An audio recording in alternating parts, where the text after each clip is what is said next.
Bonjour et bienvenue sur Perspective, le podcast de FIP Édition pour comprendre le présent et explorer le futur. Aujourd'hui, nous sommes avec Jean-Louis Fréchin, auteur d'un livre assez inédit sur le design des choses à l'heure du numérique et l'intelligence artificielle, et avec Hugues Dufour, auteur de L'art face à l'IA, et qui se questionne donc sur les implications de l'intelligence artificielle dans le domaine de l'art. Donc nous allons discuter et réfléchir sur cette question de l'irruption de l'intelligence artificielle dans le domaine de la créativité.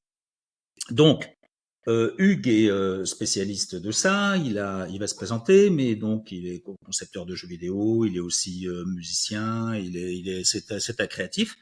Et Jean-Louis, donc qui n'est plus la peine de présenter, mais donc qui est designer, qui a créé l'atelier de design numérique à l'ENSI, qui est donc à la fois un théoricien, un penseur du design européen et un praticien, notamment au travers de son studio de design, nodesign.net. Et donc nous allons commencer par réfléchir sur la question déjà de l'état de l'art, d'où nous partons, de l'art et du design. Pour beaucoup, on assistait depuis ces dernières décennies à une véritable industrialisation qui était de plus en plus marquée, à la fois du côté du design et même du côté de l'art. Et finalement, on voit arriver donc face à ça des outils qu'on considère comme créatifs. Alors ces outils génèrent des questions, génèrent beaucoup de craintes. On l'a vu avec la grève récente qui s'est faite au niveau des scénaristes hollywoodiens qui ont vu arriver un plugin qui permettait finalement de générer du texte et voire générer des scénarios et qui font très peur. Et c'est la même chose un peu par rapport au design.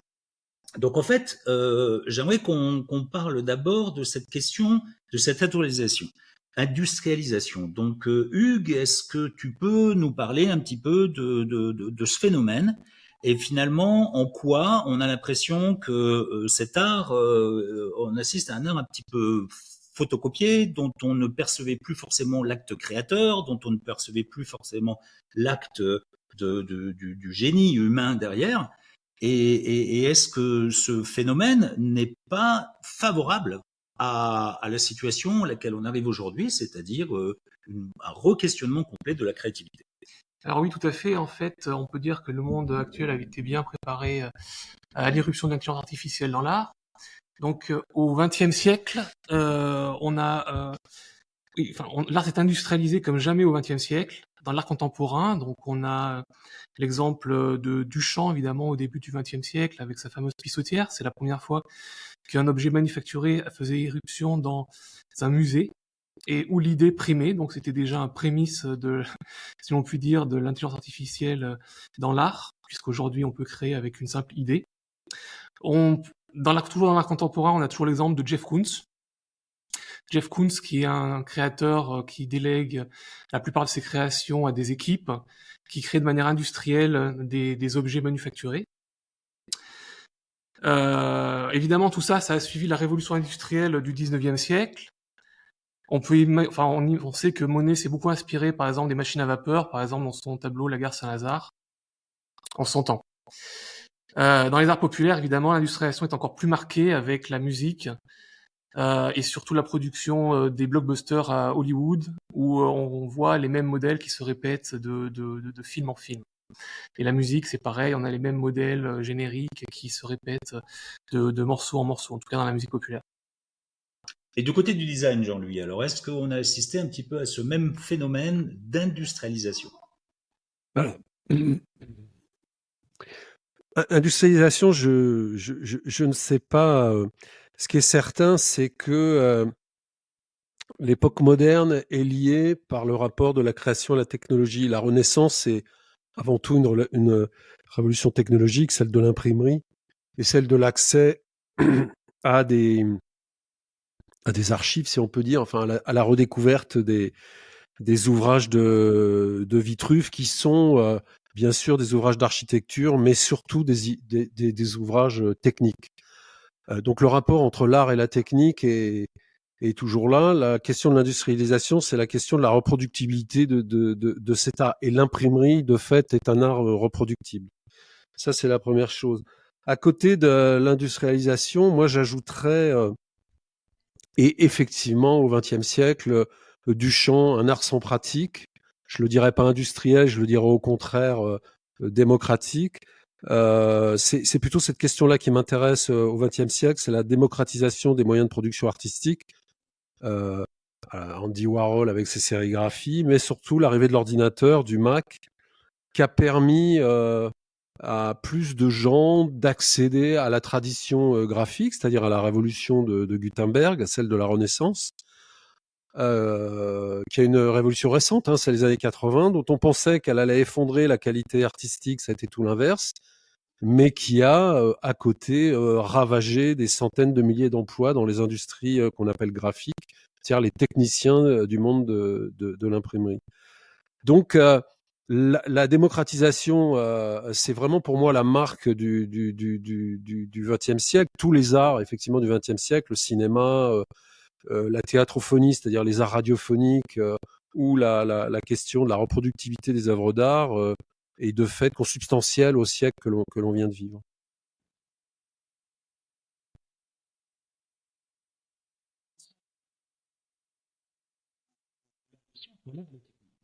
On a souvent dans le public, on a tendance à oublier que derrière la création, il y a beaucoup une technique et que finalement la création dépend beaucoup à la fois de l'évolution de la technique et de l'appropriation d'une technique par des artistes. Je veux dire par là qu'on dit beaucoup que les impressionnistes ont pu aussi exister parce qu'on a inventé les tubes de peinture, ce qui leur permettait de sortir de leur studio.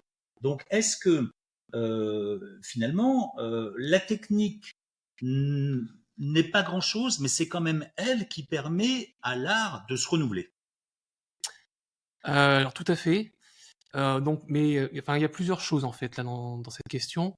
La première chose, c'est qu'il y a eu l'invention par exemple de la photographie au XIXe siècle, qui a obligé les artistes de l'époque, en tout cas les peintres, à se repositionner parce qu'ils n'étaient plus les seuls à pouvoir représenter le réel de façon parfaitement adéquate et réaliste. Donc ils ont dû inventer de nouveaux styles dont l'impressionnisme a été le principal courant. Évidemment, après a été suivi par d'autres révolutions artistiques, stylistiques, comme le cubisme et puis bien sûr l'abstraction au XXe siècle, par Kandinsky. Donc ça c'est le premier point. Donc il n'y a pas que simplement le tube de couleur qui a permis de changer la façon dont on peignait. Dans mon livre, je distingue entre deux façons entre deux techniques, les techniques intrinsèques et les techniques extrinsèques. Alors, sans vouloir être très technique et en essayant d'aller vite, les techniques intrinsèques, ce sont toutes les techniques qui font partie de l'essence d'un art. Par exemple, le sfumato, qui est une technique de transition entre deux couleurs en peinture, est une technique qui n'appartient qu'à la peinture. Et la technique extrinsèque, c'est en fait l'outil technique qui est utilisé par l'artiste. Par exemple, le pinceau, c'est une technique extrinsèque dans la peinture. Le piano est une technique extrinsèque dans la musique, etc., etc. Et on a vu au XXe siècle en tout cas, et ça a commencé évidemment un peu plus tôt, une domination des techniques extrinsèques progressives par rapport aux techniques intrinsèques. C'est-à-dire qu'en fait, les techniques intrinsèques, tout ce qui était l'essence d'un art, finissent par disparaître progressivement. Par exemple, on a vu par exemple des monochromes blancs sur fond blanc. Par exemple, Malevich a complètement délaissé les techniques intrinsèques pour un discours sur l'art. Et évidemment, aujourd'hui, avec l'intelligence artificielle, cette question se repose de façon tout à fait pertinente et forte. Et est-ce que, Jean-Louis, tu as longtemps enseigné, tu enseignes encore justement à des jeunes designers, ou des gens qui rentrent quand même dans le champ de la catégorie artiste, de leur domaine de praticien. Est-ce que finalement, ce qui prédomine, c'est cet apprentissage de la technique? Comment ça se passe? Comment est cette relation justement que décrit Hugues en travers des techniques extrinsèques et des techniques intrinsèques? est-ce que tu reçois des bons pianistes à qui tu apprends à faire des pianos, ou est-ce que en fait tu mets un piano dans les mains à des gens en disant apprenez-en à en faire? C'est pas exactement comme ça que ça se passe. Déjà, en tant que designer industriel en France, et j'en parlais avec mon professeur il y a 3 jours, en France, il y a un rapport à la technique qui est extrêmement troublant.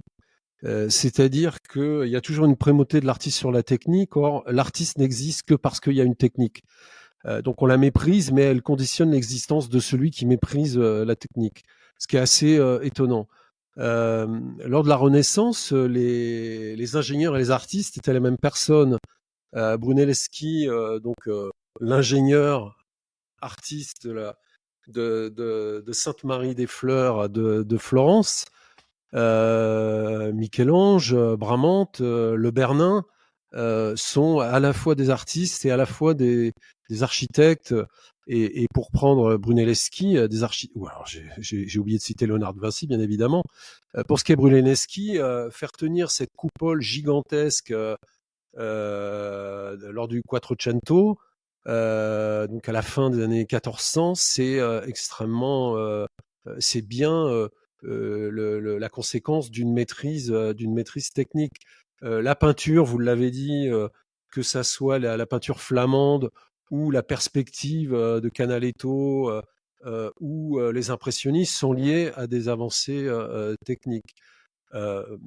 Et finalement, quand on enseigne en France, il y a cette phrase insupportable que j'ai entendue toute ma vie, ce n'est qu'un outil.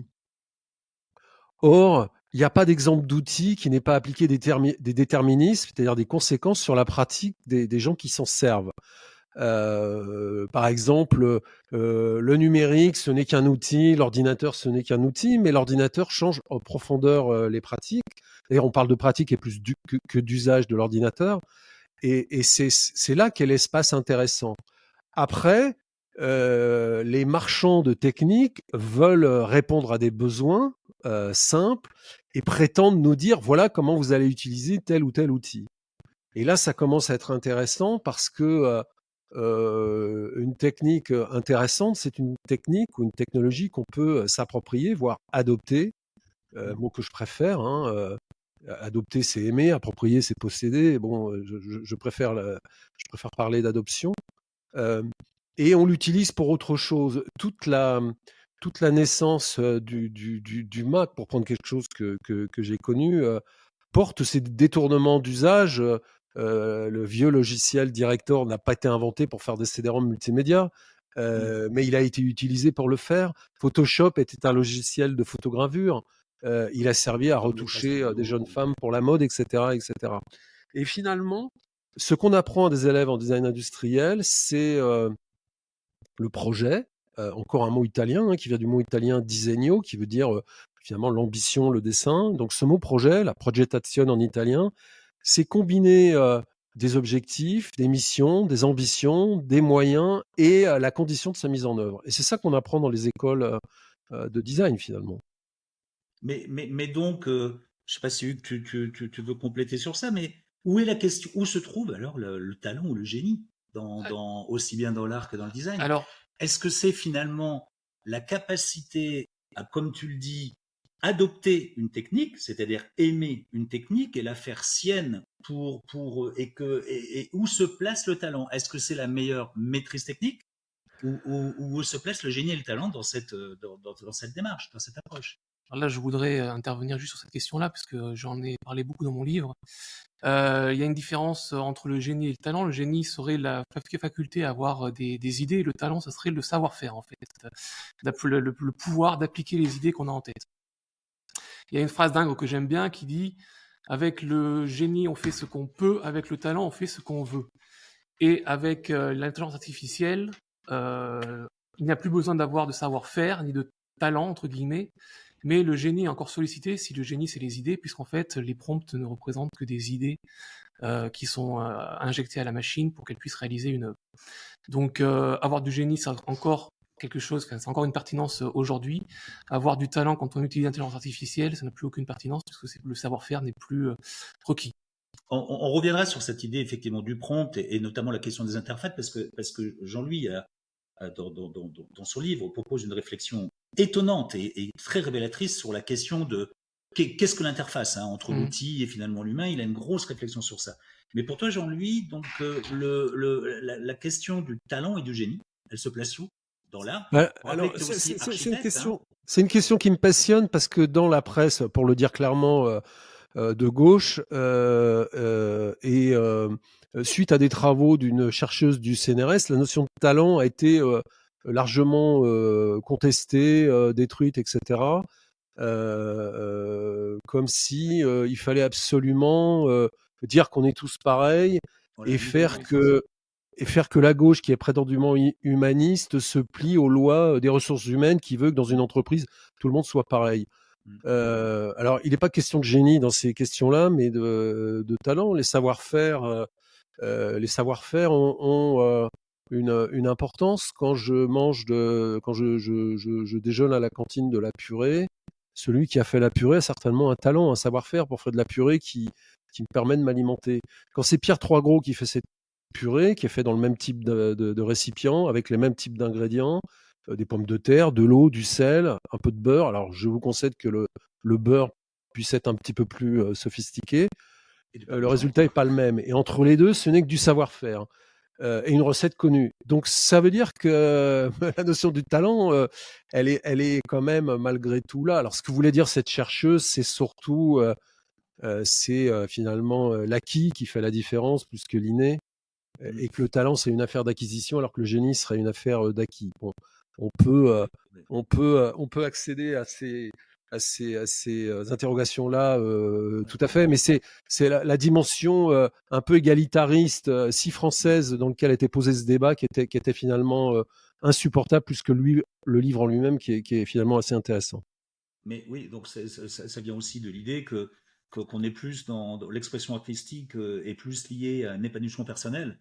C'est-à-dire qu'on crée pour un épanouissement, pour se sentir bien soi-même avec son environnement, et donc finalement pour qui on crée. Est-ce que le créatif, est-ce que toi quand tu fais un design, ou même en tant qu'architecte, mais en tant que créateur, concepteur, quand tu crées, c'est avant tout pour toi, pour t'épanouir, ou est-ce que finalement tu es aussi dans une démarche de le faire pour les autres, pour la société, pour une société à laquelle tu attribues certaines valeurs que tu reconnais en toi et sur lesquelles tu travailles.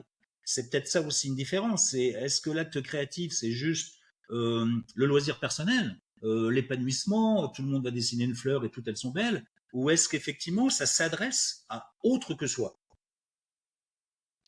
C'est la question centrale de l'art et du design. Il y a les arts vulgaires, les arts communs, et puis il y a les arts purs. Les artistes peuvent travailler pour les rois, c'est à peu près la seule personne à qui ils peuvent s'adresser.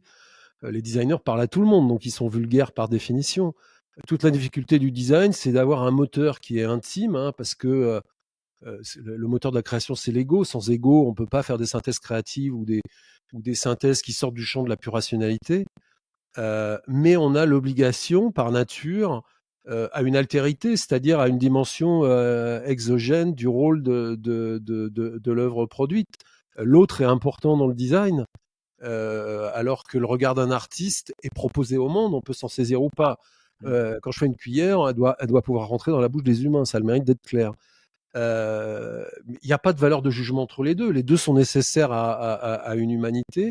L'art, sur un plus long terme, et pour constituer ce qui relève d'une véritable culture et une civilisation, le design pour les rendre un peu plus supportables, à mon avis. Oui, et je rajouterais que l'art doit avoir une fonction cathartique. Depuis Aristote, on connaît ça, la catharsis, c'est la façon de purger les émotions. Alors le public, il est réceptif à cette catharsis, mais il faut aussi que le créateur ait en lui les angoisses et les peurs qu'il a à transmettre au public pour les faire disparaître. Donc il y a effectivement cette notion de communication via la catharsis aristotélicienne. Et je pense que ça, c'est quelque chose qui est difficilement remplaçable et qui aujourd'hui n'est pas encore accessible à la machine. La machine, elle ne crée pas dans un but cathartique, c'est évident. Donc il faut vraiment qu'elle puisse progresser à un niveau beaucoup plus interpersonnel pour pouvoir proposer des œuvres qui parlent aux émotions des hommes telles que les œuvres existent depuis Aristote, c'est-à-dire avoir un effet cathartique. puissant. Ça existe encore aujourd'hui, hein. La catharsis est très présente dans toutes les œuvres vraiment de valeur au cinéma, évidemment dans les arts plastiques, dans le jeu vidéo beaucoup aussi. Et donc, puisqu'on avait effectivement cette question de la création, du génie, et que finalement, bah, on le voit, ça passe par l'appropriation de techniques et par le travail qui est fait par le cerveau. Et si on pose donc, tu évoquais ce que les machines ne peuvent pas faire preuve effectivement de cette approche cathartique, mais la différence actuelle, donc au jour d'aujourd'hui, la différence entre l'intelligence humaine et une intelligence de la machine, beaucoup la frontière qui est donnée, c'est-à-dire l'horizon qui est donné, on dit toujours, ben, tant qu'on est, la limite est repoussée à chaque fois de plus en plus loin, mais c'est toujours ce qui reste à l'homme, c'est sa créativité. Ce qui est inégalable, c'est sa capacité justement de créer. Même si la machine va être capable de s'auto-générer, c'est-à-dire de se répliquer par des itérations qui font qu'elle va elle-même créer ses mises à jour, mais finalement, est-ce juste cette notion de création ou est-ce qu'on a quand même encore fondamentalement une différence entre l'intelligence humaine et une intelligence de la machine? Alors, sur ce sujet-là, il faut d'abord voir les points communs. L'intelligence artificielle a été inventée en fait pour simuler la cognition humaine.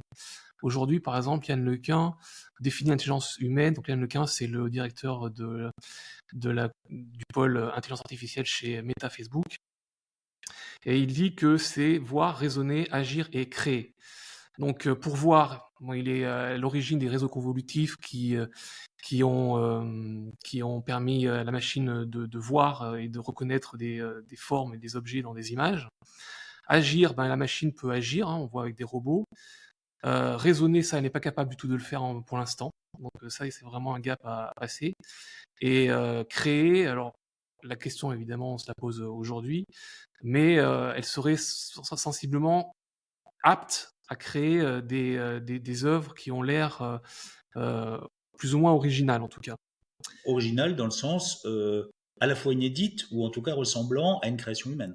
Évidemment, parce que la façon dont sont programmées les IA aujourd'hui, c'est essentiellement par apprentissage. On les ingurgite des données qu'elles vont recombiner pour produire de nouvelles data, de nouveaux modèles, par exemple des textes, des images, des sons, essentiellement aujourd'hui, et puis bientôt des vidéos. Ouais, alors. Mais oui. Non, allez-y. En fait, la machine donc ne sait pas raisonner, je viens de le dire. Elle est capable d'assimiler et de restituer des connaissances, mais elle ne produit pas de nouvelles connaissances. Et ça, c'est fondamental. C'est toute la différence entre la théorie et la pratique. Elle sait pratiquer, mais elle ne sait pas bâtir des théories. Et c'est la différence aussi entre la déduction et l'induction. Donc, elle sait déduire, mais elle ne sait pas induire comme le font les hommes. Ah oui, donc ça, c'est important, c'est qu'effectivement, la machine n'est pas capable de produire de la connaissance. Non. Aujourd'hui, la machine ne produit pas de connaissances. Nouvelles, en tout cas. Et Jean-Louis, tu voulais effectivement revenir sur... Non, quand on parle de la machine et de la création, de la créativité, ce qui est déjà pas la même chose. La créativité, on l'est tous. La création, c'est autre chose. C'est réservé à... C'est pratiqué par certains individus. C'est pas exactement pareil. Déjà,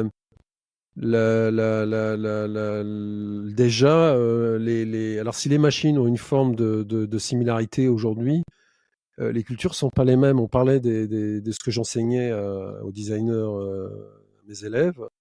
Il y a une chose que je leur enseigne pas, c'est leur contexte culturel. C'est-à-dire en France, quoi qu'il se passe, quand on a affaire à un individu qui est né, qui a fait ses études en France, il est par culture inscrit dans ce qu'on appelle la raison critique.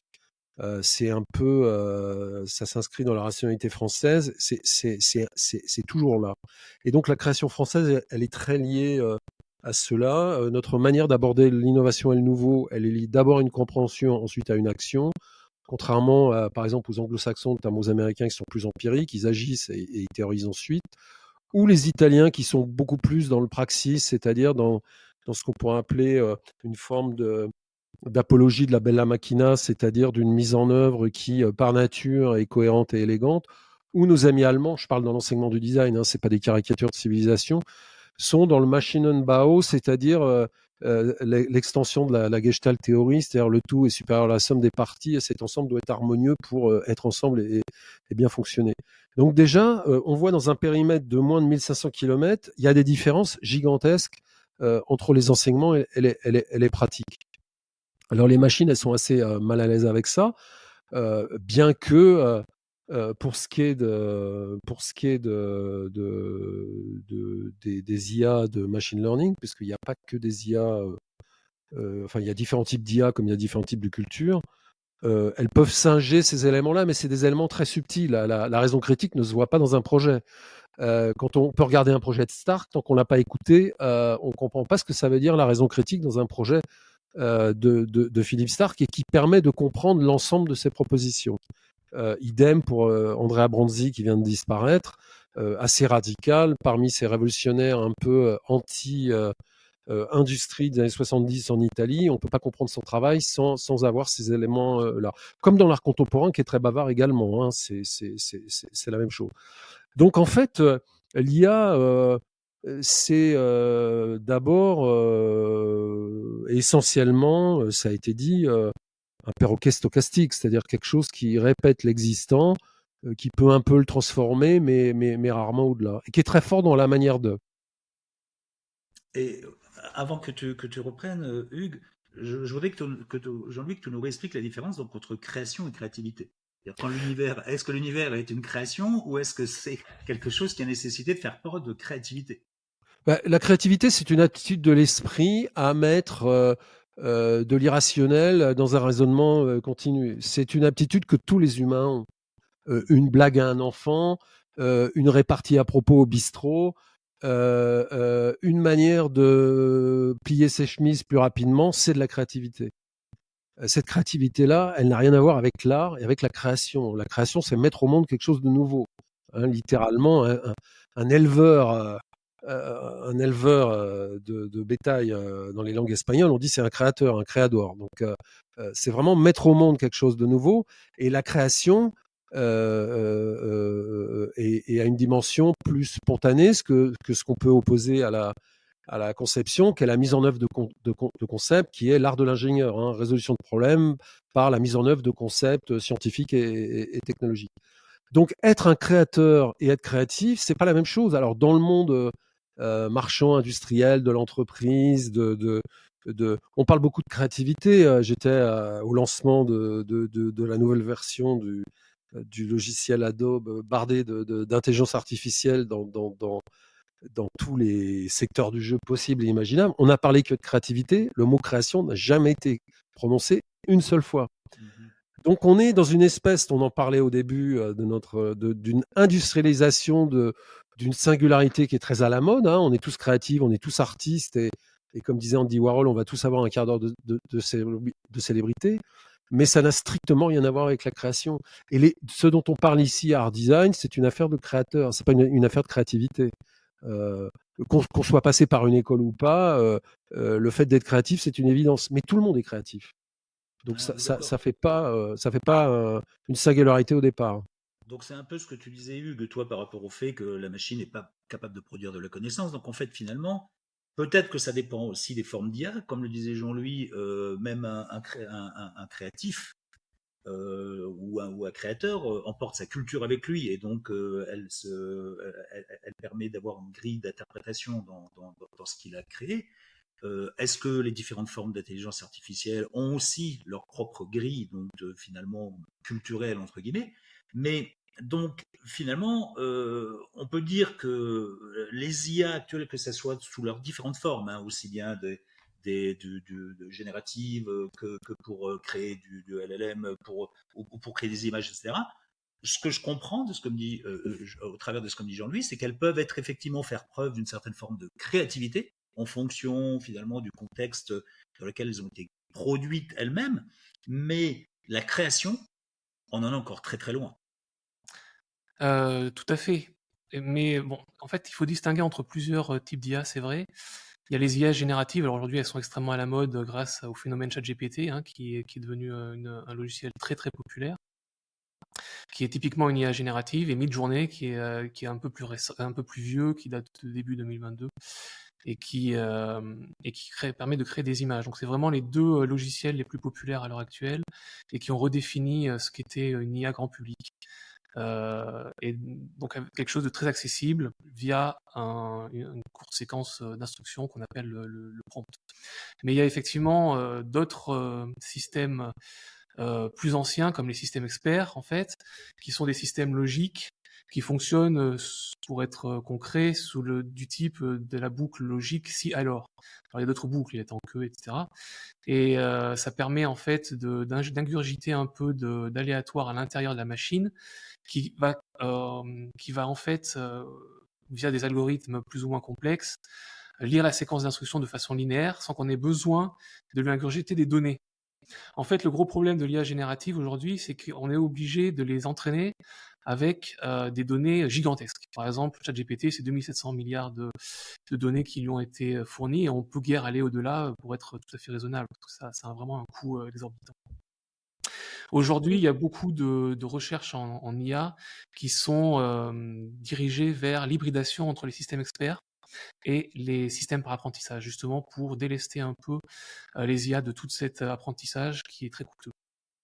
Et qui Ouais, enfin, l'enjeu, il est même un peu plus fort que ça. Les IA symboliques, qui sont les IA historiques, basées sur le mimétisme du fonctionnement du cerveau, ont une capacité absolument fantastique. C'est qu'on définit des règles, et ces règles, si une chose ne fonctionne pas, on peut les regarder, les interroger et comprendre ce qui s'est passé dans la réussite ou dans l'échec d'un élément.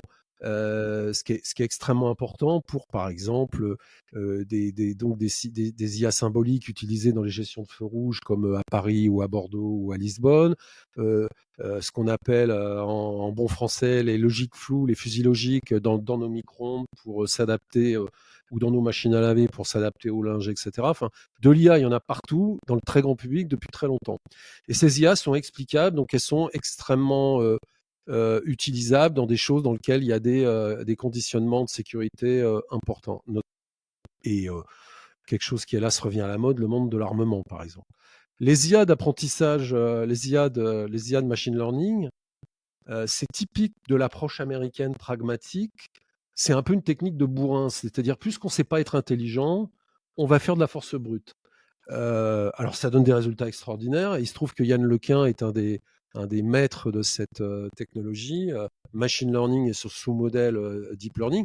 Mais ces technologies qui donnent des résultats spectaculaires dans la fabrication d'images, de textes, etc., les IA génératives qu'on connaît maintenant, qui avant ont servi à traiter des datas, des grandes quantités de données médicales, etc., elles ont un défaut majeur, c'est qu'elles ne sont pas explicables. Tout à fait. C'est-à-dire qu'on ne sait pas comment ça marche. Il y a une boîte d'entrée, il y a une porte d'entrée, une porte de sortie. Au milieu, c'est une sorte de dasibao, c'est-à-dire passe à ton voisin, passe à ton voisin, passe à ton voisin, qui sont des couches. Et à la fin, c'est extrêmement compliqué de savoir ce qui s'est passé, pourquoi il y a 6 doigts, pourquoi il y a ceci, il y a cela. Ce qui est un vrai problème d'utilisation, je vais parler comme un militaire, opérationnel. C'est un vrai problème. Et l'explicabilité des IA, c'est un enjeu majeur. Alors, comme tu le dis, Hugues, il y a des gens qui essayent de fusionner l'IA symbolique et le machine learning avec ce qu'ils appellent, par exemple, l'IA organique. Alors ça, c'est des noms de modèles dans des entreprises privées, mais qui sont intéressants, des startups pour qui on a travaillé, comme Nasobrain, qui travaillent sur la vision avec des technologies hors machine learning, mais il y a quand même un peu d'hybridation des deux. Ce qu'on appelle notamment les IA non supervisées, c'est-à-dire sans apprentissage, qui sont extrêmement intéressants, puisque là, c'est des grands modèles statistiques qui, on leur montre une image, et puis à partir de là, sur ce qui vient après, ils peuvent dire il y a un défaut, il y a ceci, il y a cela, etc. etc. Donc il y a des nouveaux modèles intéressants qui sont explicables et qui sont intéressants, alors peut-être pas pour les artistes, mais pour faire des produits industriels fiables, ce qui est mon métier, c'est vraiment important. Et la manière dont on parle aux gens qui utilisent ces IA-là, c'est-à-dire des IA qui apprennent quasiment sans apprentissage assez vite, est important, et ça pose la question des interfaces avec des machines qui n'ont pas d'intelligence. Bon, déjà, sur intelligence, il faut faire la part des choses. Intelligence veut dire information. veut pas dire intelligence au sens du cerveau en français. Le mot intelligence qu'on utilise pour intelligence artificielle, c'est intelligence au sens anglais, c'est un peu dans le sens d'intelligence service de James Bond, c'est-à-dire c'est service d'information. Bon.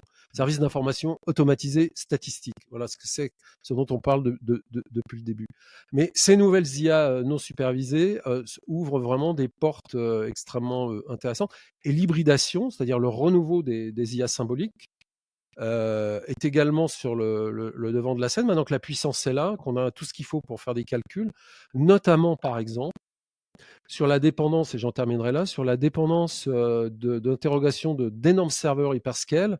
Et Apple, par exemple, prend pas position sur l'IA aujourd'hui parce que eux, ils veulent faire de l'IA embarquée dans le téléphone sans appel à des serveurs, ce qui forcément passe par d'autres technologies et d'autres moyens de faire les choses avec une puissance qui sera en local. Oui, ça rejoint effectivement ce que je disais, c'est-à-dire que l'intelligence artificielle par apprentissage grâce à des données massives, forcément, c'est en train de s'épuiser. Et évidemment, on a le problème de l'opacité des systèmes qui font qu'on ne sait absolument pas comment la machine obtient tel ou tel résultat. Ça, c'est un véritable problème. Mais c'est aussi une des forces pour moi du machine learning. C'est pour ça que j'aime bien cette technique.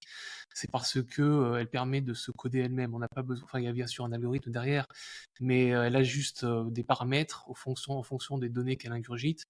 Et ces paramètres sont en fait flottants et ils s'ajustent au fur et à mesure de l'apprentissage. Moi, je trouve que l'idée, le concept derrière est particulièrement puissant, évidemment. L'opacité plus le besoin massif de données sont les deux défauts principaux. Sachant que le besoin de massif de données, puisque tu es artiste et que je suis designer, relève soit de production d'images qui sont dans le flux général, donc aucune valeur, bien qu'il peut y avoir des auteurs qui les ont prises, ou d'images remarquables de grands photographes, de grands artistes, de grands designers. Et là, Ponaïl l'a reconnu, d'ailleurs, c'est le grand pillage général, le grand n'importe quoi de l'orgie de non-respect des droits. Il y a même un algorithme avant l'arrivée des IA génératives telles qu'on les connaît aujourd'hui. Il y avait des algorithmes qui ont été mis en place, qui sont clés dans l'invention des génératifs telles qu'on les connaît, qui étaient chargés de faire des images à la manière c'est-à-dire de littéralement copier non pas un artiste, mais l'esprit de l'artiste, ce qui est particulièrement sordide, je trouve, et fascinant à la fois. Dans la production de texte, puisqu'effectivement, on peut demander par exemple à ChatGPT si écris-moi un texte à la manière de tel ou tel auteur. On dit fais-moi un texte à la Proust. Il n'est pas très bon quand même. Je pense qu'il n'est pas très bon parce que si on veut. Alors, il n'est pas très bon, mais il arrive à distinguer le style entre Victor Hugo et par exemple Baudelaire. On arrive à voir une distinction. Mais je pense que sur de l'autonarration, peut-être il peut le faire, mais c'est-à-dire pour un auteur, prenons par exemple comme Houellebecq, qui lui ne parle pas de son nombril, mais en fait documente le monde. Hein, c'est ce qu'il le voit. Je pense que là, il aurait effectivement plus de place. Alors, c'est intéressant parce qu'aujourd'hui, par exemple, il y a une étude qui a été publiée d'une université scandinave et qui explique qu'il y a des techniques du mathématiques du XVIIe, XVIIIe siècle qui sont basées sur le principe des calculs linéaires, donc avec une approche de résolution d'équations différentielles principalement, et beaucoup moins gourmande en données d'apprentissage, et permettrait donc de diminuer considérablement cette approche qui est faite par le machine learning, justement, qui oblige à avoir des quantités phénoménales de données, des serveurs incroyables, et dont l'utilisation, comme le dit Jean-Louis, ne vaut que si on est connecté d'une manière ou d'une autre à un serveur qui va faire le traitement. Et en fait, il semblerait que, mais comme il est dit, dans la majorité des centres d'études qui travaillent effectivement sur l'IA, il y a un petit peu ce dogme sur l'intelligence via le machine learning, et qui empêcherait un petit peu d'aller vers cette solution qui est beaucoup plus qui selon eux, c'est quand même une étude qui date au bout de 6 ans d'études, hein, donc c'est pas n'importe quoi. Et bon, il semblerait qu'on ait cette capacité finalement qu'on ait une approche qui puisse être tout à fait différente pour éviter de passer par ce traitement massif de données et aussi par cette question importante de la connexion à un serveur, parce que finalement, l'utilisation de... Là, on en revient aux questions de l'interface. On va revenir après sur les questions des défis éthiques que ça pose, hein, et la question de la propriété intellectuelle qui est quand même très, très, très importante, hein, sur l'utilisation artistique et pour la création de l'intelligence artificielle dans ces domaines-là. Mais on retrouve l'idée de l'interface. C'est-à-dire qu'en fait, vous avez dit tous les deux que il y a l'adoption d'une technique, c'est-à-dire la maîtrise et le fait effectivement d'amener cette technique un peu dans son limite par la volonté créatrice de l'humain, mais maîtriser une intelligence artificielle, c'est-à-dire maîtriser un logiciel, quand ça passe par un logiciel, Midjourney ou ChatGPT, finalement, on n'a pas besoin de le maîtriser. Il y a besoin d'avoir aucune maîtrise de l'outil. L'adoption, finalement, c'est plus une adoption de facilité qu'une démarche en tant que telle. Donc, en quoi ce qu'on pouvait considérer comme l'interface, c'est-à-dire quelque part la maîtrise était une forme d'interface, hein, qu'on faisait. Jean-Louis, tu as d'ailleurs un chapitre très très intéressant dans ton livre sur cette question justement de la disparition de l'interface et de la recréation de l'interface dans le cas de l'intelligence artificielle. Mais s'il n'y a plus d'interface, c'est-à-dire si on n'a plus la nécessité de maîtriser l'outil, de quelle manière peut-on l'adopter? Alors, c'est vraiment une question centrale. Dans ce que tu as dit, il y a plein de choses de l'adoption à l'interface. L'adoption et la maîtrise, effectivement, on pourrait penser que c'est de l'art sans maîtrise, puisqu'il s'agit de faire un prompt. Moi, je me rappelle, j'avais fait Femme en vélo dans le Donbass à une époque, et j'avais une image vraiment étonnante, intéressante. Peut-être plus, c'était Midjourney 3, je crois. Plus intéressant qu'aujourd'hui parce que plus impressionniste. Bon. Sur cette adoption, cette maîtrise et ce qu'on appelle dans notre jargon tordre le cou à l'outil, il y a deux personnes que j'aime beaucoup parce qu'elles ont vraiment posé les limites. C'est Olivier Aubert, qui est d'ailleurs un auteur de chez FIP, qui a tourné autour de la notion d'interdit de représentation et qui a produit des images qui n'existent pas, qui ne font référence à rien, absolument épouvantables à regarder, qui sont des sexes d'êtres vivants qui n'existent pas. Et il a contourné le prompt en décrivant, en contournant. Bon, il a fini par être interdit de Midjourney, mais on a vraiment quelqu'un avec le brio d'Olivier tel qu'on lui connaît qui a quasiment fait effondrer la technologie. Ça, c'est un exemple que j'aime particulièrement. Donc, il y a Étienne Mineur qui a repoussé les limites et qui a joué avec les IA depuis le début et qui a montré que des créateurs, des designers graphiques n'ont pas grand-chose à craindre des IA parce que en toute chose et en toute production, il y a un sens et une volonté qui est plus grande que la production du résultat, même s'il y a un jeu et un déterminisme lié aux IA, c'est évident dans le travail d'Étienne. Bon, ça, c'est tout à fait intéressant. Nous, ce qui nous intéresse le plus à l'agence, c'est finalement la question des interfaces. Déjà, ces IA génératives sont un peu nées par accident, puisqu'au départ, c'était des recherches avec c'est intéressant, en même temps, c'est effrayant. C'est-à-dire que ces IA, au départ, ont été créées pour... enfin, ces recherches sur ces IA étaient opérées pour produire automatiquement des légendes sur des images collectées sur le web. Voilà, il y a des grandes bases d'images sur le web, chez Google Images par exemple, et il n'y a pas toujours les légendes adaptées. Donc, comment on peut décrire avec du langage humain une image? Et donc, Google travaille, ça commence à marcher bien, et montre ça à un artiste qui s'appelle Ryan Murdoch, qui joue un peu avec, et qui dit, et si on faisait l'inverse? Alors, les gens de Google disent, c'est-à-dire, si à partir d'un texte, on produisait une image. Et en fait, ils ont inversé le paradigme, c'est comme ça, les IA génératives d'images sont nées. Donc, dans cette affaire-là, il y a bien la question de l'adoption, du détournement et de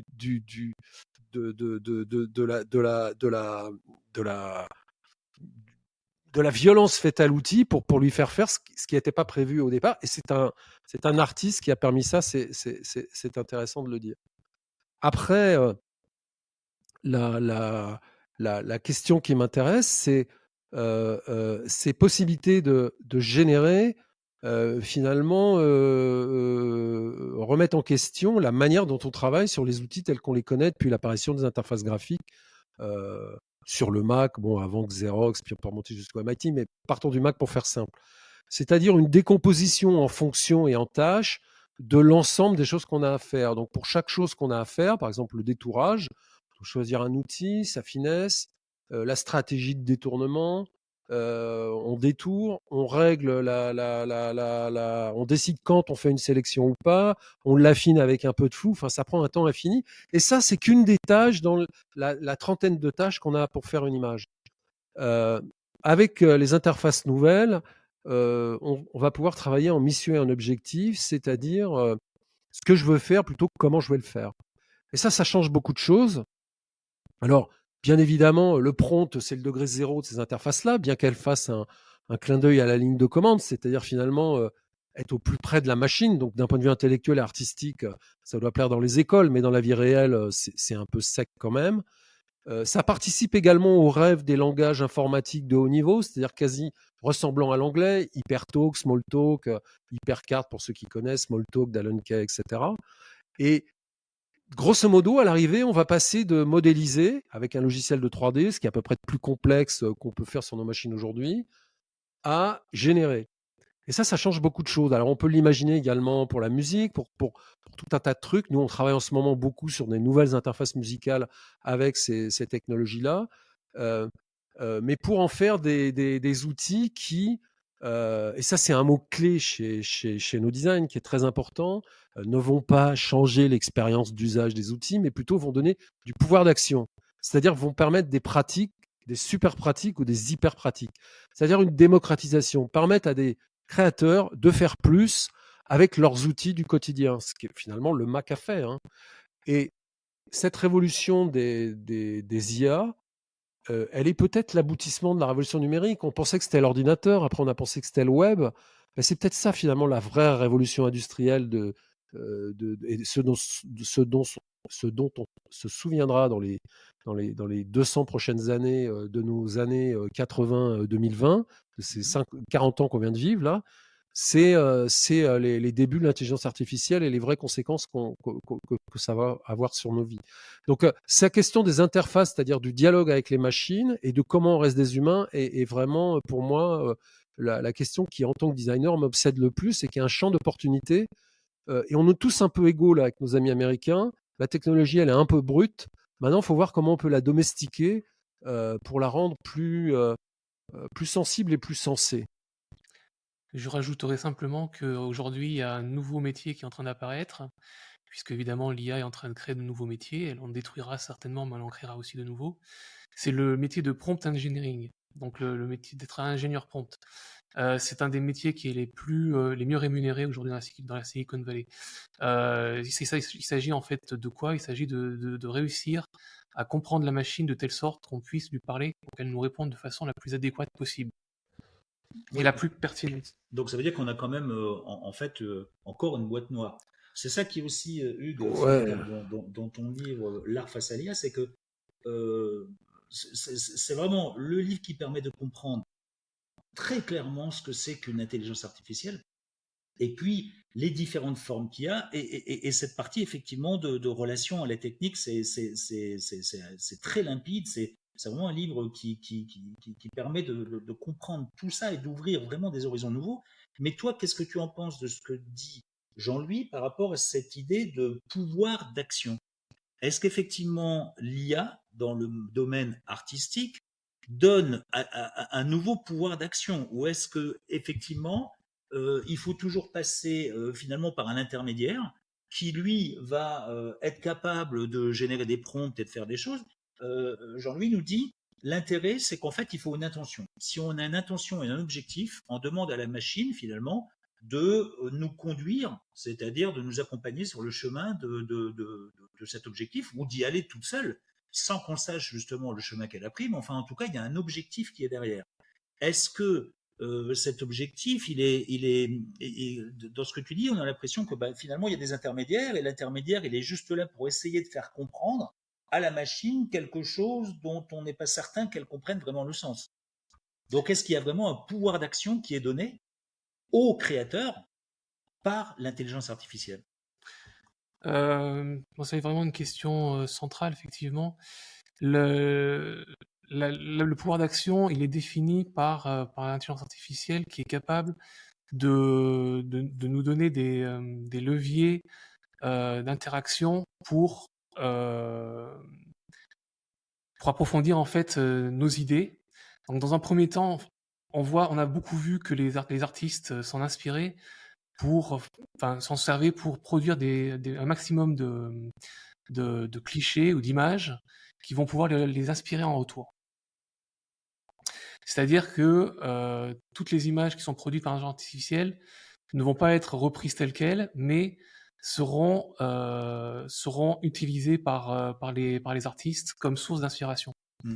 Ça, c'est vraiment le premier point. Par exemple, on a vu beaucoup dans le jeu vidéo les directeurs artistiques s'en servir comme source d'inspiration sans reprendre telles quelles les idées. Alors évidemment, l'idée qui était à la base, c'est l'artiste qui l'a, et via le prompt. Moi, j'en reviens toujours aux IA génératives, puisqu'aujourd'hui, c'est quand même ce qui est le plus démocratisé dans le grand public, et avec une interface simplifiée, comme on vient de l'évoquer.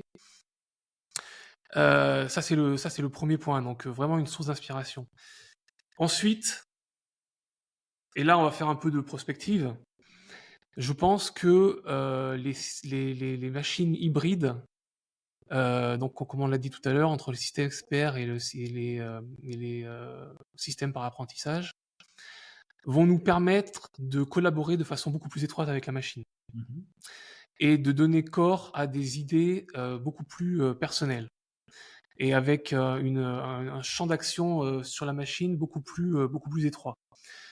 En fait, ce qu'on a perdu avec les systèmes par apprentissage, avec les IA génératives qui en sont en fait les héritiers, c'est que il n'y a plus besoin on a plus la maîtrise du savoir-faire en fait. Et ça me gêne beaucoup, qui est plus la maîtrise du savoir-faire, parce que c'est vraiment un des dangers principaux qui est lié à l'irruption des IA génératives, c'est la perte du savoir-faire. En tout cas, moi, sur ce qui m'intéresse le plus, les artistes graphiques et les artistes musicaux. Et ce savoir-faire peut être remplacé ou peut muter vers une collaboration avec la machine via des systèmes experts. Alors je m'explique un peu parce que c'est assez complexe. J'ai par exemple créé une œuvre musicale d'1 heure qui est entièrement conçue par des algorithmes. Et donc par des systèmes experts, du type si alors, des boucles logiques. Et il suffit donc j'ai écrit des algorithmes, et il suffit d'injecter ces algorithmes dans une machine pour qu'elle, grâce à sa puissance aléatoire, génère une infinité de solutions possibles. Et après, moi, je fais le tri parmi ces solutions possibles. Et en fait, moi, je vois bien l'avenir, et j'aimerais que ça soit effectivement le cas pour que le savoir-faire puisse muter, même s'il ne sera pas exactement le même que par le passé, qu'il puisse muter vers un savoir-faire qui est lié à la technologie et à l'utilisation des algorithmes. Donc les artistes dans le futur devront forcément être, à mon avis, aussi un minimum technicien, et comprendre en tout cas comment fonctionne la machine, comprendre ce qu'est un algorithme et comprendre comment les utiliser, pour arriver à faire muter en fait les savoir-faire des techniques intrinsèques qui sont purement liées à un art en particulier, vers quelque chose qui hybride ces savoir-faire avec les compétences de la machine, qui ne sont en fait que des compétences de calcul. Mais alors dans ce que tu dis, c'est intéressant, parce que quand on se pose la question de qui crée, est-ce que c'est l'homme ou la machine qui crée? Là, tu es en train de nous dire que finalement c'est la machine qui crée, mais c'est l'homme qui sélectionne les créations qu'il estime intéressantes ou correspondent à son objectif. Tout à fait. Alors là, ce qui est très important aussi de souligner, que je ne l'ai pas fait jusqu'à présent, c'est que la machine pour l'instant n'est incapable de faire aucun choix. Or, pour avoir beaucoup parlé avec d'autres artistes et des collègues dans le jeu vidéo, il semblerait vraiment, pour nous en tout cas, dans mes domaines, que la créativité soit très liée à la capacité de faire des choix.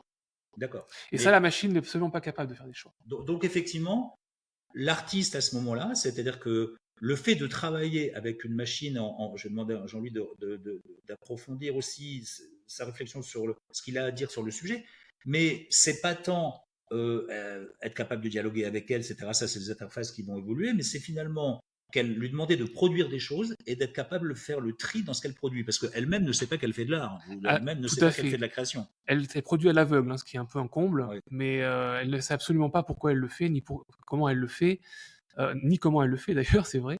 Et puisque les systèmes sont opaques, donc c'est une création enfin, dont l'autonomie est simplement factice, quoi. Donc, elle ne peut pas faire de choix. Les choix sont encore dévolus aux humains. Peut-être qu'on en parlera tout à l'heure. Je ne voudrais pas anticiper là-dessus, mais l'art pourrait peut-être, via les émotions, parce qu'on n'a pas encore parlé des émotions, mais donner aux codeurs matière à réflexion sur la façon dont on peut doter l'intelligence artificielle de la reconnaissance et de la production d'émotions. Donc, si je veux faire un raccourci un peu de ce qu'on a dit, mais on a dit que finalement, le créatif, l'artiste n'existe que parce qu'il y a une technique. C'est ce que nous a effectivement expliqué Jean-Louis. Qu'aussi que donc cette technique, il faut l'adopter, et l'adopter, c'est l'aimer. Hein, c'est-à-dire qu'en fait, c'est avoir une relation comme dans une relation interpersonnelle, comme dans une relation amoureuse. C'est-à-dire qu'il faut faire des concessions, apprendre, découvrir effectivement l'autre. Donc, et que tout ça, en faisant ça, ça nous donne un pouvoir d'action.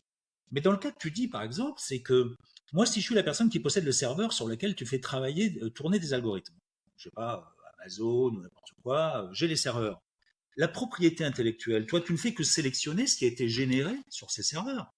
Donc, c'est moi qui ai la propriété commerciale et intellectuelle de ce que finalement a été créé sur mes serveurs. Ce sont mes serveurs, c'est là-dessus que l'algorithme l'a fait. Quand bien même c'est toi qui as bidouillé un algorithme pour le faire et quand bien même tu le sélectionnes, ça m'appartient. Alors, effectivement, la question de la propriété intellectuelle est posée enfin. Sur ce sujet, il y a plusieurs philosophies en fait. Par exemple, DALL-E, qui est un des logiciels de création d'images les plus courus, les plus connus. Il laisse les droits d'auteur à celui qui utilise le logiciel. Donc, il cède complètement les droits d'auteur. Bon, en fait, le droit d'auteur n'est pas statué encore en France. Aux États-Unis, ils ont statué pour l'instant à ma connaissance, c'est-à-dire qu'une œuvre qui a été créée et générée par l'intelligence artificielle est libre de droit. Oui, donc en fait. Mais en France, on n'a pas encore défini comment ça pouvait se passer. Le code de la propriété intellectuelle, en tout cas, est à redéfinir complètement et à réécrire. Mais ce qui veut dire, excuse-moi de t'interrompre, mais par exemple, si Jean-Louis crée un formidable vélo comme il a créé là dernièrement, si je me dis, si Jean-Louis a utilisé quelques outils donc d'IA pour parfaire la conception ou pour, admettons, où il crée quelque chose et en disant, bon ben voilà, je m'aide d'un outil informatique. Jean-Louis, c'est Jean-Louis Fréchin, le cabinet de design qui l'a créé, donc ça leur appartient. 6 mois, il se trouve que par hasard, où je demande au logiciel et que à l'intelligence artificielle, et qu'elle me recrée exactement la même chose. Elle me refait la même chose. Je veux dire par là, au bout d'un moment, je vais dire bah non, c'est moi qui l'ai fait. Ça m'appartient. C'est moi qui en ai la propriété intellectuelle. Et finalement, est-ce que c'est le primo créateur? C'est de dire c'est moi le premier qui l'ai fait. C'est ça qui est la reconnaissance comme on le voit souvent en conception industrielle ou non, ou puis finalement, est-ce que l'intelligence artificielle, si elle duplique plusieurs fois la même création auprès de nombreux gens, la solution n'est pas juste de dire ah bah c'est du CCA là, enfin du copyright, du copyright collaboratif ou il y a pas de droit dessus. Il y a au bout d'un moment une création, elle est quand même associée à des modèles. De toute façon, il y a des modèles économiques dessus. C'est-à-dire qu'en fait, il ne faut pas qu'on se dise la machine, le travail qu'elle fait et le travail humain qui est fait derrière, il doit être viable à un moment donné. Oui, tout à fait. Bon, en fait, il y a un grand flou juridique et en France, on n'a pas encore statué sur tous ces problèmes. Ça, c'est clair. Le droit d'auteur, en fait, récompense aujourd'hui l'originalité. Et qu'est-ce que c'est que l'originalité? C'est en fait une œuvre qui est créée par un esprit humain. Mhm. Or, évidemment, quand c'est créé par une machine, ça rentre pas dans ce cadre-là. Et toi, au niveau du design, alors Jean-Louis, comment ça se passe? Euh, Non, mais je vais parler en tant qu'individu et être humain avant de parler en tant que designer. Les questions de droit d'œuvre et de similarité, ça existe depuis que l'art est art, et puis l'invention de la photographie, etc. Donc c'est finalement pas tellement nouveau. Par contre, quand OpenAI a la gentillesse de laisser le droit des choses faites avec Dali, alors qu'ils ont pillé la terre entière, ça me fait doucement rigoler. Donc hmm. alors les Américains sont pas très défenseurs du droit d'auteur, c'est du copyright et il est toujours cédé, etc. On va voir au pays de Beaumarchais ce qui se passe, mais il faut bien se mettre dans la tête que les IA génératives d'images, je parle pas pour le texte, hein, d'images, sont un accident de l'histoire technique et ne répondent à aucun problème. Aider des illustrateurs qui crèvent la faim, ou des photographes qui crèvent la faim, ou des artistes qui crèvent la faim et qui sont profs pour pouvoir vivre, en leur donnant des machines qui leur permettent de faire plus de production, c'est-à-dire de d'effondrer la valeur de leur travail, je vois pas à quel problème ça répond. Donc ces IA sont typiques du monde de l'informatique, qui est toujours la productivité, parce que tout ça est une affaire de productivité. Alors la productivité, c'est pas mauvais en tant que soi, mais le côté faisons-le parce qu'on peut le faire, indépendamment des conséquences, ça c'est plus agaçant. Et cette IA d'image n'est que ça. Alors, on me dit à moi, l'homme du futur, oui, mais t'es un ludite, tu peux pas dire ça, etc., etc. Bon, dans les agences de pub aujourd'hui, pour les métiers techniques de production graphique, comme les Rothman, les storyboarders, aujourd'hui on s'en passe. Aujourd'hui, c'est les copywriters, c'est-à-dire ceux qui écrivent, qui font les images pour illustrer les pubs ou les scénarios de films. Bon. Donc le truc, il est direct. Hein.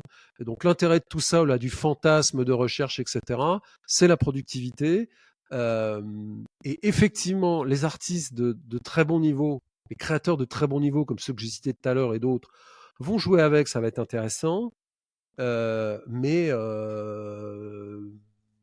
j'ai pas d'autres exemples dans l'histoire de l'humanité de technologies qui répondent à aucun besoin et qui vont comme ça laminer des métiers pour le plaisir.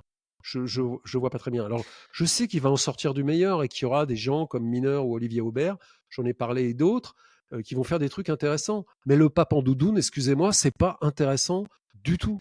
Ça, c'est de la créativité de bistrot. Ouais, Voilà, bon. Et quand on voit le prix que ça coûte et l'impact écologique de ces hyperscalers sur lesquels il y a les bases de données, c'est un peu inquiétant. Voilà, c'est un peu inquiétant. Oui, je serais un peu moins dur envers les IA génératives d'images.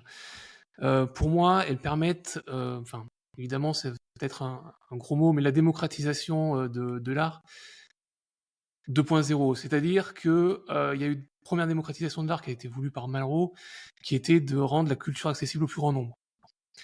Et aujourd'hui, en fait, c'est pas la culture qui est accessible au plus grand nombre, c'est la création et la proposition d'images. Alors, je Oui, sais mais bien ça, que n'importe qui. je suis désolé, ça a déjà existé avec l'arrivée du Mac et la révolution Oui. graphique, on l'a vu.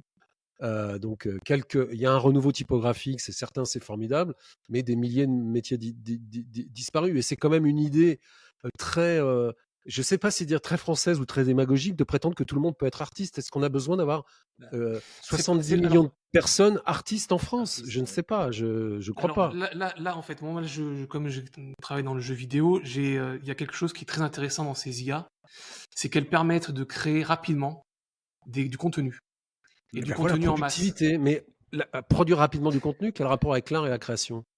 En fait, ce qui est intéressant, c'est dans le domaine interactif. Bon, j'anticipe un peu peut-être des questions que l'on posera plus tard, mais dans le domaine, par exemple, les jeux vidéo, évidemment, c'est l'art interactif par excellence aujourd'hui. Et il y a un gros problème, c'est que ça demande énormément de travail, de production, de scénario, de dialogue, de décor, de son, etc., etc. Ce qui est révolutionnaire et ce qui nous intéresse particulièrement dans cette IA générative, c'est que elle permet de produire du contenu personnalisé, original à chaque fois. Par exemple, un exemple très concret, il y a énormément de dialogues dans les jeux de rôle. Et ça nous permet d'avoir des créations en temps réel et en continu de dialogues sans qu'on ait besoin de les écrire auparavant. Aujourd'hui, quand on écrit 100 000 lignes de dialogue pour un jeu vidéo, ça demande énormément de travail et tout le monde va pouvoir avoir, tous les joueurs vont pouvoir avoir accès à, au même dialogue. Avec des logiciels comme ChatGPT, on va pouvoir personnaliser les Ah mais dialogues pour chaque je joueur. suis désolé, j'entends bien, mais faire des économies à Microsoft, c'est pas un but dans la vie qui va changer Ubisoft. l'épistémologie du monde et des sciences et des techniques et de l'art. C'est de la productivité, c'est du C'est capitalisme. ça. Je vois pas très bien l'intérêt d'un point de vue artistique. En fait, ce que je comprends dans ce que tu dis, Hugues, effectivement, c'est que dans le cadre d'un projet artistique global, comme l'est un jeu vidéo, Mhm. à l'intérieur de ce cadre qui lui-même est une création, avoir un outil qui puisse pour le joueur générer en quasiment temps réel une forme d'univers a un intérêt. Exactement. Mais ce qui est la création et ce qui est l'intérêt artistique, c'est pas ce que fait l'IA, c'est le projet de jeu vidéo global et finalement la capacité d'affichage. Jean-Louis qui a travaillé beaucoup aussi sur les DVD, ce qu'on appelait les DVD, les CD-ROM interactifs. C'est un peu comme si le refuge du scénariste et tout le travail graphique qui était derrière pouvait être généré automatiquement par la machine. Mais là où je trouve que Jean-Louis a dit quelque chose d'intéressant, c'est que je me souviens très bien qu'à l'arrivée du caméscope, par exemple, et du magnétoscope, on a dit tout le monde va devenir créateur. Ça y est, le cinéma, tout le monde va devenir cinéaste. Tout le monde a dans les mains les outils pour faire un film, pour faire des choses. On s'est rendu compte que c'était pas vrai du tout. De la même que on a beau dire, quand on a vu arriver les blogs, quand on a vu arriver tous les plateformes qui permettaient de faire de l'écriture collaborative ou du microblogging, on a dit tout le monde va être, ça y est, producteur de contenu. Mais en fait, on se rend compte que c'est pas pour ça qu'on crée que ça génère des choses intéressantes et que finalement, la création, elle est ailleurs. Effectivement, Alors, l'acte de création est ailleurs. non, mais c'est le cœur du sujet. Le capitalisme décrit par Marx, c'est des ouvriers mal payés qui produisent des autos pour lesquels ils vont s'endetter, qui pourront acheter. Le capitalisme numérique, c'est la même chose, mais sauf que les gens travaillent gratuitement. Donc effectivement, des trucs comme Canvas, des trucs comme Adobe Express permettent avec des IA de faire du contenu pour mettre sur TikTok, massivement diffusé et vu 3 secondes. Bon, voilà, ça entraîne tout ça. Les jeux vidéo, c'est une industrie complètement différente. Alors, il y a un débat à l'agence. Les jeux vidéo sont-ils une culture ou sont-ils une industrie? Il y a quelques indépendants dans les écoles. Il y a très peu d'activités indépendantes des jeux vidéo. C'est marginal. C'est quand même des gros studios. Donc, l'empowerment, pour parler en bon français, la capacitation, le pouvoir d'action pour des grands studios, je vois pas l'intérêt. Ils vont faire plus avec moins d'employés, moins de talents. Bon, l'intérêt de tout ça, je le vois pas très bien. D'un point de vue L'intérêt, il est pour individuel, le joueur. Elle est pour mais l'utilisateur et le joueur. mais Mais en fait, avant de bien penser aux sûr, joueurs, il faut penser à la production du système et aux artistes. Le joueur, lui, il consomme. Donc, oui, il aura oui, mais on son crée pour un visage au lieu joueur. d'avoir le visage d'un caractère Personnage. défini. Mais bon, il n'y a pas besoin d'IA pour faire d'hyper-personnalisation dans les jeux vidéo. Enfin, excusez-moi. Je pense qu'on est un peu bisounours là sur le sujet.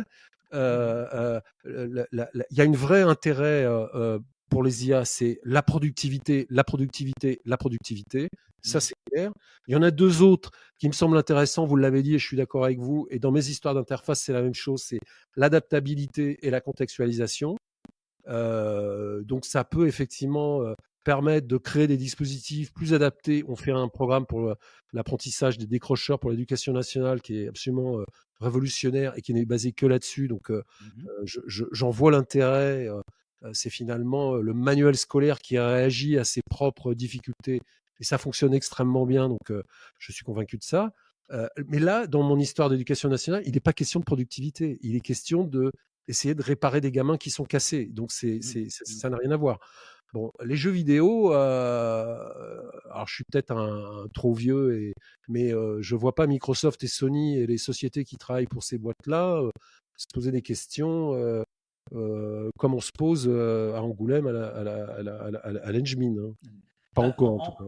en fait, malheureusement, de toute Alors, façon, juste pour, c'est qu'en fait, tu disais entre industrie ou culture, bah, de toute façon, maintenant, les ministères et tous les trucs ont résolu le reconnu, truc, puisqu'on appelle ça des industries culturelles. voilà, ils C'est sont pas. un Non, fourre-tout mais alors, attendez, excusez-moi, incroyable. faut être précis. Faut être précis. On appelle ça des industries culturelles en France à tort. Le monde Ah oui, entier appelle ça des industries créatives, c'est-à-dire merci. c'est Voilà, c'est des ça. industries et économiques, hein, c'est un business. Et quand on est allé avec Missika il y a 15 ans à Amsterdam, Mm. les gens de l'ambassade de Hollande nous ont bien dit attention, hein, chez nous on dit industrie créative, vous dites industrie culturelle, c'est la même chose, mais vous les Français, vous n'êtes pas comme les autres. Donc les Ouais. industries créatives n'ont rien à voir avec la culture, c'est du business. C'est Plus belle la vie, c'est la télévision, c'est Hanouna. C'est ça les industries créatives. Donc les jeux vidéo font partie des industries créatives, c'est sûr. Des industries créatives au sens de des industries culturelles au sens de Malraux. Bon, ok. Ubisoft a quelques trucs pas mal, mais enfin. Et mon ami Stéphane Natkin m'a convaincu plein de fois de jeux vidéo incroyables qu'il m'a montré, mais qu'on ne voit jamais ailleurs que chez lui. Je suis convaincu de l'intérêt de tout ça, C'est mais c'est pas un c'est un business. peu Hein. exagéré. C'est un peu exagéré. Mais pour parler de Stéphane Natkin, il a été mon professeur à l'Engine Ouais. et il a enfin, produit énormément d'élèves qui ont intégré après des écoles, enfin des grandes Studio. des grands studios comme Ubisoft ou même Microsoft. Moi, j'ai travaillé aussi pour Microsoft. Et on se pose effectivement des questions de productivité, c'est vrai, mais on se pose toujours dans le jeu vidéo la question du joueur. Et c'est ça, moi, qui m'intéresse dans le jeu vidéo, c'est qu'on on se préoccupe avant tout de la façon dont l'œuvre va être reçue. Ce qui n'est pas le cas, par exemple, dans les arts plastiques, où on peut se moquer complètement de la réception de ce qu'on est en train de créer. Et pour rebondir sur ce que je disais, si l'intelligence artificielle générative nous permet d'avoir des décors à la demande et des dialogues à la demande, ça permettra aussi à des indépendants de créer des jeux de meilleure qualité qui pourront rivaliser avec les créations de gros studios. Enfin, il va y avoir une mutation forcément entre la création par des blockbusters de gros studios et la création de jeux indépendants. Les jeux indépendants sont en train de bien être développés aujourd'hui. Il y a pas mal de jeux dans cette catégorie d'art. Mais ce que je trouve vraiment intéressant dans ce que vous dites tous les deux, et c'est vrai que vous traitez chacun hein, ces questions dans vos ouvrages respectifs, mais c'est que finalement, on parle des défis éthiques de l'intelligence artificielle, de leur comportement éthique, mais la question se base déjà sur l'outil lui-même, l'intelligence artificielle elle-même est-elle elle-même éthique à la base? Parce que comme vous faisiez remarquer tous les deux, euh, on a beau mettre libre de droit des choses qui sont créées par son algorithme, à partir du moment où pour qu'elles soient créées, on a effectivement pillé toute la littérature, toutes les images, toutes les œuvres existantes, c'est un bon compte, puisque le modèle économique est basé soit sur de l'abonnement, soit sur une utilisation quelconque ou de la publicité ou ce qu'on veut. Et donc finalement, ça n'est qu'un flux qui transite et le mettre gratuitement, c'est juste encourager à utiliser son outil. Mais la valeur, où se trouve la valeur? C'est-à-dire qu'on Mais, se pose effectivement la valeur artistique, mais même la question de la valeur économique, c'est vrai, qui est très importante. Où se mais trouve la Phil, valeur dans ce qui est créé? tu as raison, il y a même un combat au niveau des bases de données qui nourrissent ces IA. Il y a de nombreuses. Alors, c'est toujours très étrange d'un point de vue capitalistique, c'est toujours des fondations. Donc, par exemple, les gens qui nourrissent Midjourney, c'est une fondation qui a à but non lucratif, qui a constitué une base de données.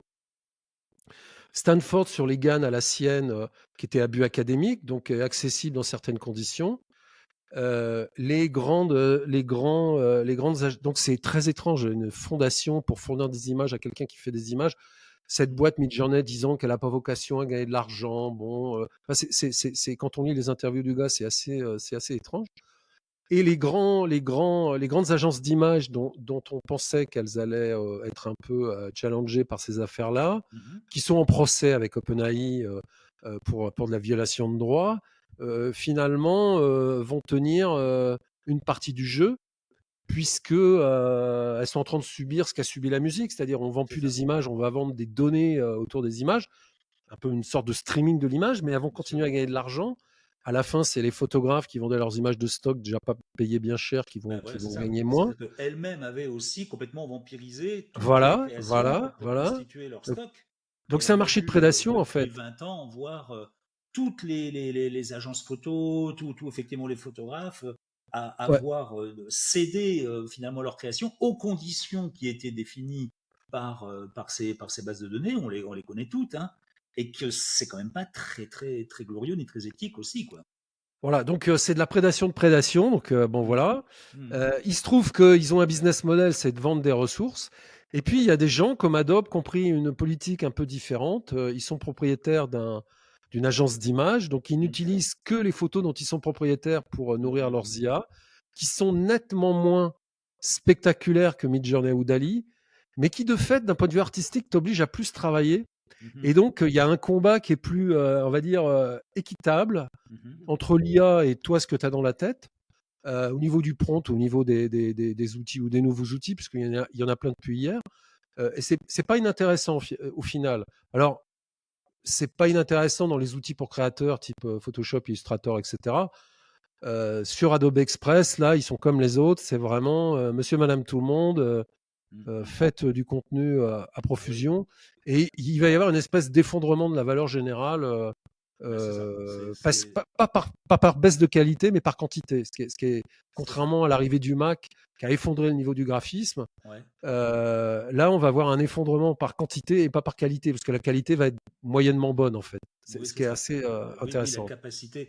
Parce que vous rejoignez complètement, hein, sur ce sujet, mais je me souviens effectivement, vous savez qu'avec l'arrivée du Mac et avec l'arrivée des outils de mise en page, on a vraiment vu, notamment dans la presse ou notamment dans l'édition, une différence entre les gens qui savaient concevoir un produit et pour lequel le Mac était un outil pour l'exécuter, et effectivement ensuite des gens qui savaient maîtriser un logiciel et qui passaient leur temps à faire 10 000 tests, 10 000 versions d'un logiciel pour finalement attendre que quelqu'un leur dise bah, ça c'est bien, ça Mm. c'est bien. C'était juste la capacité de l'outil qui définissait en fait la création.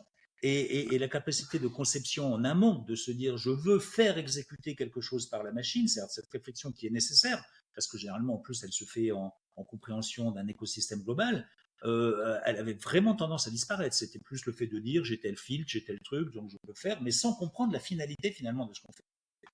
Non, mais un graphiste aujourd'hui, il est photocomposeur, il est en partie photograveur, il y a un retour de l'imprimeur, Mm-hmm. mais photograveur, photocomposeur, ça n'existe plus. Donc, il y a une partie de la valeur qui est arrivée chez le graphiste. Est-ce qu'ils sont plus payés pour ça? Non, ça fait partie Non. des dus. Mais Mais enfin, en tout cas, moi j'ai vu. Ouais, ils j'ai vu. maîtrisent leur maquette et il y a des productions qui sont nettement plus qualitatives d'avant. Pour moi, le gain des technologies, parce que je ne veux pas paraître pour un anti-IA, Mm-hmm. c'est exactement ce qui s'est passé dans la typographie. En 1984, il restait 3 fonderies éditeurs Mm-hmm. en Europe. Donc beaucoup de Suisses. Il y en avait 4 dans le monde, ou 5 dans le monde. Et aujourd'hui, il y en a plus de 2000 avec une créativité dans l'art typographique qui est exceptionnelle. Mm-hmm. Donc, si les outils permettent de donner plus de pouvoir aux créateurs, c'est intéressant pour servir les utilisateurs, les clients, les joueurs, etc. Mm-hmm. C'est très bien. Si c'est pour effondrer la qualité qui est déjà rare d'une production générale qui dit d'une civilisation, bon, ça m'intéresse moins. Ouais, bah bon, il faut quand même avouer, je vais te laisser dire, Hugues, mais que pour les graphistes, d'accord, mais enfin, il y a quand même une grosse majorité de graphistes actuellement qui ne savent pas faire la différence entre le print et le web, par exemple. Et si tu leur demandes tous leurs projets sont en RVB, quand tu leur dis il faut que ça soit juste du CMJN, c'est-à-dire qu'il y a un traitement de l'image qui est différent. Ouais, mes filles, moi je suis d'un âge où Tu envoies ça j'ai chez un connu les photograveur, ils écoles. sont perdus, hein. Non, non, mais moi je suis d'un âge où j'ai connu les écoles qui enseignaient vraiment aux élèves. Excuse-moi, Voilà, c'est ça fait ça. vieux Non, con, mais, mais bon, bah oui. voilà. Mais Hugues, tu voulais Oui, préciser. juste que c'est vrai, il y a une tension qui est en train de naître entre, et qui naissait déjà avec le jeu vidéo, c'est-à-dire entre la notion d'auteur qui doit s'effacer devant le public. Dans le jeu vidéo, clairement, la notion d'auteur est très mal reconnue Mm. parce que l'interactivité pousse le public à avoir une force présente dans le jeu au même titre que l'auteur. C'est-à-dire il doit créer son propre jeu, son propre univers, sa façon d'interagir, crée la valeur du jeu en fait. Et l'auteur, lui, il n'est là que pour favoriser cette immersion à l'intérieur du jeu et cette liberté qu'il donne aux joueurs. Et l'IA aujourd'hui, effectivement, est en train d'entériner ce processus avec cette démocratisation dont je parlais tout à l'heure, avec effectivement un combat qui est en train qui est en train d'être livré entre les amateurs et les professionnels. En gros, qu'est-ce qui va différencier l'œuvre d'un professionnel qui utilise l'intelligence artificielle d'un amateur qui l'utilise pour son propre plaisir?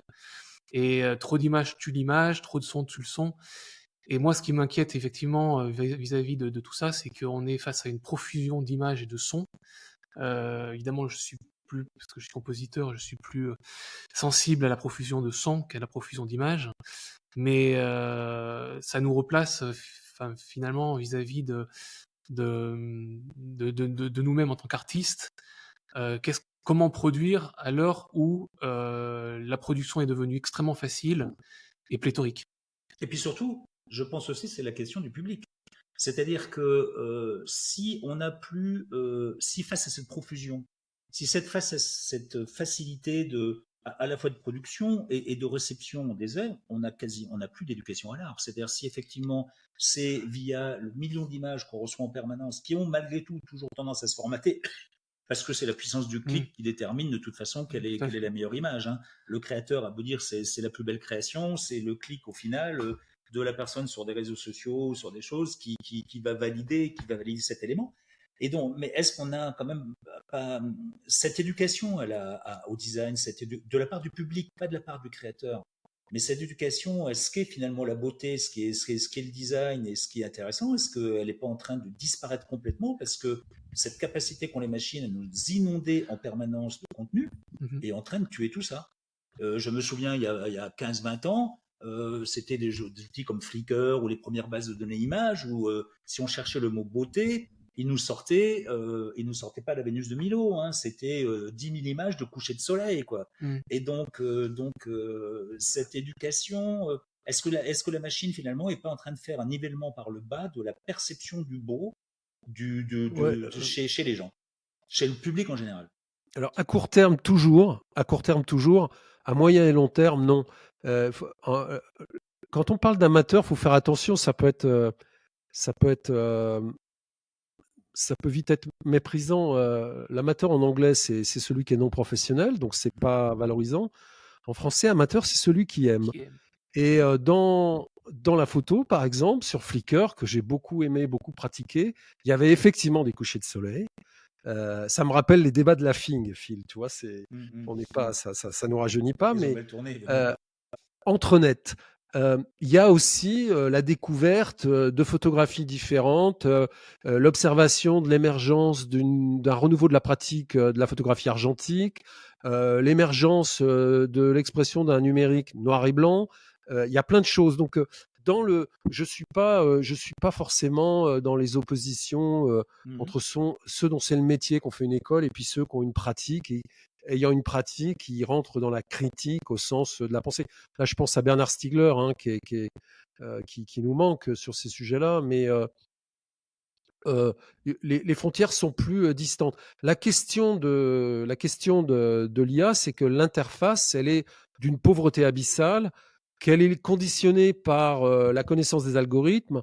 Tout ça va pas durer longtemps. Hein, la starification des prompt engineers, je pense que dans 2 ans, c'est terminé, on n'en parle plus, parce que les interactions, les interfaces ont évolué, et les algorithmes qui font fonctionner tout ça seront différents.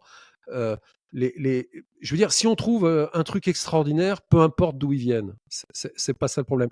Le vrai problème, c'est l'élévation générale d'une communauté, d'une culture, d'un pays, quel que soit le secteur. Bien sûr. Et c'est très difficile pour l'art ou le design spontanément de s'élever. Hein, c'est plus facile de tout tirer vers le bas que tirer vers le haut.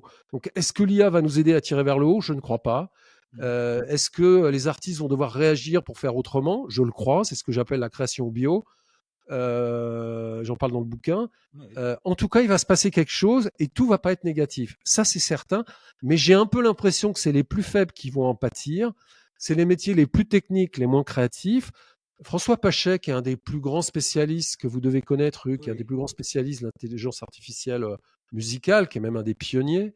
Lui, il est pas inquiet pour un centime. Il dit composer un morceau de musique qui a de l'intérêt, qui a un succès, et qui a du sens et qui arrive à surprendre. Jamais une IA arrivera à faire ça. Mais c'est pas tellement ce qu'on lui demande. Elle, c'est de faire de la musique d'entreprise, de Oui, welcome, de la l'ascenseur, musique ouais. d'ascenseur sans droit au kilomètre, c'est-à-dire des choses qu'on a vite oubliées, qui sont du bruit Oui, et qu'on veut pas payer. c'est ça. C'est plutôt Alors, ça, c'est-à-dire tous les espaces médiocres de la vie vont être comblés par des IA médiocres. Voilà, c'est ça que ça veut dire. justement, là encore, je serais un peu moins dur. Je pense que il y a eu, alors c'était pas des IA génératives, hein, c'était encore d'autres types d'IA qui avaient créé des morceaux à la Bach, à la Chopin, et dans des styles de compositeurs extrêmement célèbres. Et on les avait proposés à des professionnels en mélangeant ces œuvres-là avec d'autres œuvres de Bach, et ils n'avaient pas été capables de faire la distinction entre les œuvres. Il y a des spécialistes, alors je vais encore reparler de Yann Lequin, mais il pense véritablement que les IA qui seront capables de composer des chefs-d'œuvre comme le Requiem de Mozart, c'est pour bientôt. Alors ça, Et c'est pas du tout l'avis de François Pacher. Enfin, je ne veux pas oui, parler à sa place, mais voilà, bien sûr, mais après il y a différents. C'est vrai qu'après, c'est la question de la copie, et c'est vrai que, comme tu le dis, Pacher, contrairement à Yann Lequin, il est musicien, ce qui fait un peu la différence voilà. quand même. Mais c'est le fait de se dire copier du Chagall, en quoi ça a de l'intérêt finalement? Ça n'a aucun C'est-à-dire que, intérêt. Ça n'a voilà, aucun intérêt. Ça n'a aucun intérêt de créer un deuxième Requiem de Mozart. voilà, c'est D'un point de ça. vue musical, ça n'a aucun Même intérêt. s'il n'est pas discernable, finalement, quel est l'intérêt Mais même pour à le la manière d'eux, ça n'a pour le aucun métrique? intérêt. Mais là, Faire on une est Tout à fugue à fait. la manière à la de... manière, bah, bien sûr. Oui, oui, Mais Faire un là, on concerto est, bourgeois à la manière de Bach, ça n'a aucun intérêt non plus. À la manière d'eux, n'a aucun intérêt non plus. tout à parce fait. qu'on est vraiment dans le problème, un des gros problèmes qu'on a actuellement, c'est la différence entre progrès technologique et progrès de société ou progrès sociétal. C'est-à-dire cette confusion qu'on a de plus en plus, où on se dit parce que c'est possible technologiquement, c'est un progrès. Et puisque c'est un progrès, c'est bon pour la société. Et effectivement, on sent on le voit, et c'est bien parce que tous ces outils permettent effectivement de reposer un peu cette réflexion. C'est pas parce qu'on arrive à faire quelque chose techniquement que c'est intéressant, que ça a un intérêt finalement pour la société en tant que telle, et que c'est un progrès de société. Mais ça veut dire que on se pose quand même la question du coup, c'est comment, quelle est l'utilité? Et puis finalement, on est quand même amené à travailler avec ces outils, aussi bien dans le design que dans l'art. Donc, vous le développez très bien tous les deux dans vos ouvrages respectifs, cette question, mais là, c'est pour les gens qui nous écoutent. Comment finalement bien travailler? Et dans le sens de bien travailler, c'est-à-dire à la fois pour produire quelque chose qui ait de la valeur, mais en même temps pour travailler, pour éviter toutes les situations que vous avez décrites précédemment, c'est-à-dire pour éviter de paupériser des fonctions, des métiers, pour éviter de ne travailler finalement que pour nourrir la machine. Quelle est la bonne manière de travailler avec l'intelligence artificielle?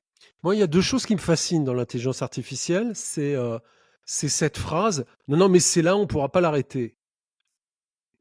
Donc des Français disent ça, des Américains disent ça, c'est là, on ne pourra pas l'arrêter. Mm. Dans les années 2000, Napster, c'était génial, ça plaisait au bon peuple, ça plaisait à tout le monde, ça plaisait pas aux musiciens, ça plaisait pas aux détenteurs de droits. Napster a été supprimé de la planète.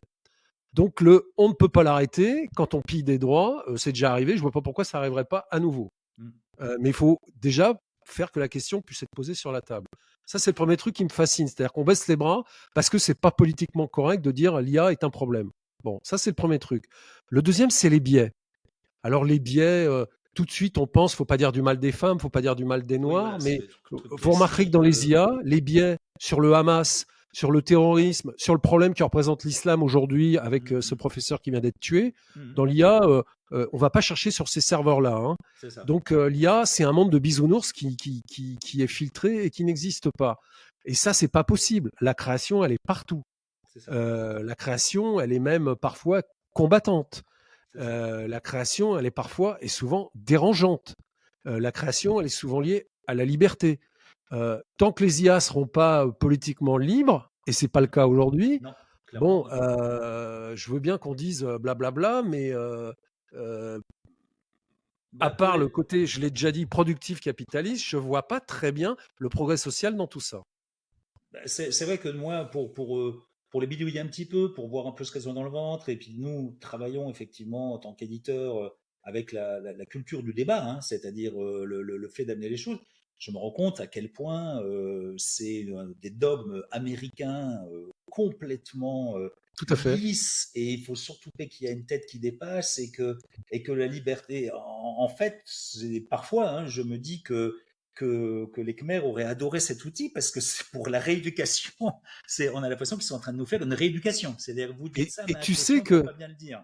quand tu prends un texte de Voltaire et que tu le fais réécrire par une IA, Hmm. quelle qu'elle soit, Claude, qui est très très bien, ou ChatGPT, il le retraduit en anglais, il le propose et il le retraduit en français. Ouais, ouais. Toujours. Toujours. Donc, Ouais. tu vois les pertes, tu vois les Les anglicismes anglicismes. dans les phrases, etc. Enfin, ça pose des Donc questions quand même. finalement, c'est vrai que ces IA sont un excellent outil de cancel culture, quoi. C'est peut-être ça la volonté des machines. Et c'est peut-être ça le jour où elles vont vaincre. C'est pas qu'elles vont prendre le contrôle du cerveau humain, c'est qu'elles vont nous contribuer à nous amener à un niveau de culture qui va être tellement nivelé, tellement bas, que finalement on sera ce ventre mou qui pose tant de problèmes et qui fait que la création ne va plus exister. Mais là, on parle surtout en fait des IA génératives de texte, parce que pour l'image et pour les sons et pour les vidéos bientôt, enfin, on n'est pas confronté au même biais, au même Ah, biais. je t'encourage à aller tester les vidéos d'Adobe. Alors, au niveau des biais, c'est carrément, c'est géant, c'est grandiose. Ah oui. Alors pour les vidéos peut-être effectivement, mais bon ouais, Enfin, même les images, hein, enfin, c'est vraiment.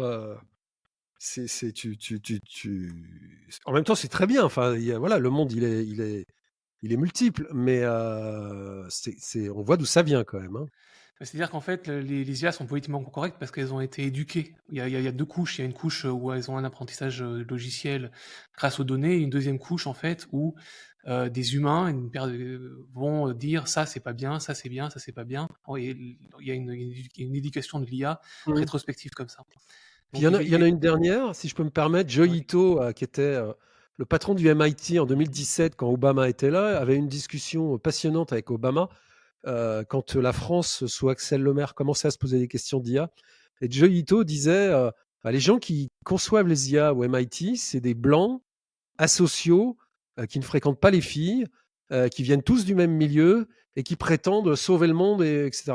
Et lui-même était inquiet de ça. Et donc, ça a été compensé artificiellement, comme tu C'est dis, ça. par des interdictions, des trucs et des c'est machins. ça. À la genèse, c'est un problème.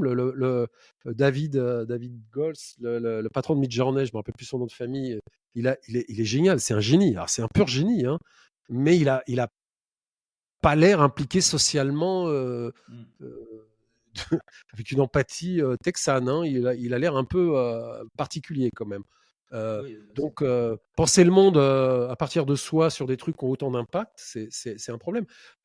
Un exemple que j'adore, on disait dans les années 60 que ce qui était bon pour General Motors, c'était bon pour les États-Unis. Il y avait à peu près 800 000 salariés chez General Motors. Ensuite, on a dit dans les années 2000, 2010, ce qui est bon pour Google est bon pour l'Amérique. Il y avait déjà beaucoup moins d'employés. Et aujourd'hui, chez OpenAI, il y a 300 employés. 300, c'est ça. C'est absolument phénoménal, l'effet Avec sur une le monde, capitalisation, voilà, c'est ça. voilà, qui est à peu près 1 milliard. Donc, c'est affolant. Donc, oui, c'est un potentiel pour soi, pour aller plus vite, pour faire ses petites imagettes et ces trucs. Mais enfin, on peut se poser des questions sur ce qui est une première dans l'histoire de l'humanité, hein. Les machines ont substitué nos muscles. Oui, c'est ça. Mais là, alors il y a les IA profondes générales n'existent pas encore, mais là, elle touche ce qui fait notre L'intellect. singularité humaine, c'est-à-dire une intelligence. Alors Lequin dit oui, mais ça va la renforcer. Bon, bah oui, enfin, j'aime beaucoup Yann Lequin, j'ai beaucoup d'admiration pour lui, mais il n'a pas la culture philosophique qu'ont certains chercheurs Oui, ou informatiques que même, je connais, quoi. ou même beaucoup de créatifs. Tu voulais, oui, parce que donc ce qu'on comprend effectivement, c'est que bah, c'est peut-être les artistes et les designers qui vont sauver le monde plutôt Non. que la machine. Enfin, en tout cas, qui vont qui ont une démarche qui peut y contribuer. Mais surtout, donc, on a vu finalement que l'artiste existe parce qu'il a une technique, qu'il faut effectivement qu'adopter ces techniques, c'est les aimer, c'est savoir quoi en faire, mais comme on le dit, quand on aime quelque chose, c'est aussi par rapport aux valeurs qui véhicule et qui l'emporte avec lui, et l'histoire qui l'emporte avec lui.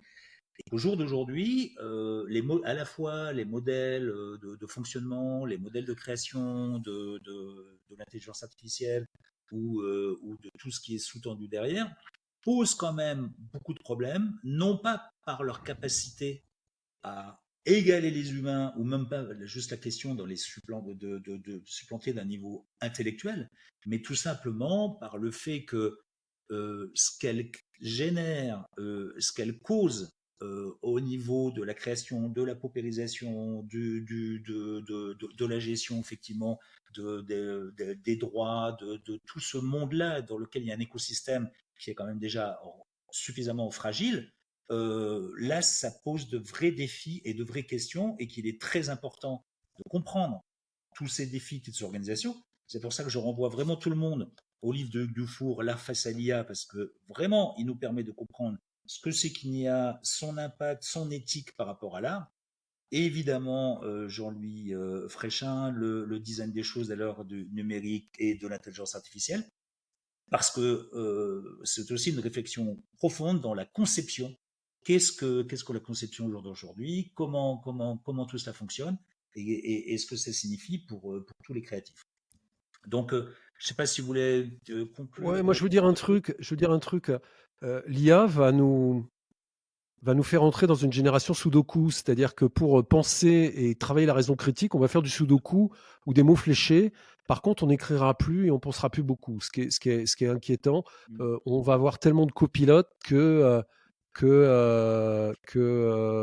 on va entraîner notre cerveau pour pas, comme on fait de la gym alors qu'on travaille plus avec nos muscles, eh ben on va faire du sudoku parce qu'on n'utilise plus notre cerveau. Oui. Bon, ça c'est le côté pessimiste. Le côté positif, c'est je vous encourage effectivement à lire le bouquin de Hugues Dufour, parce qu'il y a deux choses dedans. Il y a d'abord une insertion des questions de l'IA dans une histoire profonde, la nôtre, européenne, qui commence avec les Grecs.